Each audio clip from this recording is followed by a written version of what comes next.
اب اس کے ساتھ ہی ناظرین آپ کو بتائیں کہ سموگ کے تدارک اور روک تھام کے لیے ڈپٹی کمشنر حافظ آباد سندس ارشاد کا کہنا ہے کہ کارروائیوں کو مزید سخت کیا جا رہا ہے۔ اسی حوالے سے مزید بات کریں گے، ہمارے ساتھ لائن پر موجود ہیں ہمارے نمائندے عمران احمد۔ جی بالکل، ڈپٹی کمشنر حافظ آباد سندس ارشاد کی ہدایت پر ضلعی و تحصیل انتظامیہ، محکمہ زراعت اور ماحولیات کی جانب سے سموگ کے تدارک اور روک تھام کے لیے سخت کارروائیاں جاری ہیں۔ اسسٹنٹ کمشنر پنڈی بھٹیاں، راشد اقبال اور محکمہ زراعت کی ٹیموں نے مختلف دیہاتوں میں فصلوں کی باقیات جلانے پر 8 افراد کو گرفتار کر کے ان کے خلاف مختلف تھانوں میں مقدمات قائم کیے۔ ڈپٹی کمشنر سندس ارشاد کی ہدایت پر متعدد کھیتوں میں لگی آگ کو بجھا دیا گیا۔ ڈپٹی کمشنر کا کہنا ہے کہ فصلوں کی باقیات جلانے والے ذمہ دار کسان کسی رعایت کے مستحق نہیں۔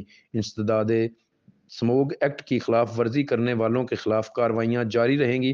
دھواں چھوڑنے والے بھٹوں، گاڑیوں اور انڈسٹریل یونٹس کے خلاف بھی کارروائیاں کی جا رہی ہیں۔ موٹر وے اور دیگر علاقوں میں سرویلنس کے لیے ٹیمیں تشکیل دے دی گئی ہیں، جو صبح سے رات گئے تک فیلڈ میں رہتے ہوئے انسداد سموگ اقدامات کی نگرانی کر رہی ہیں۔ جی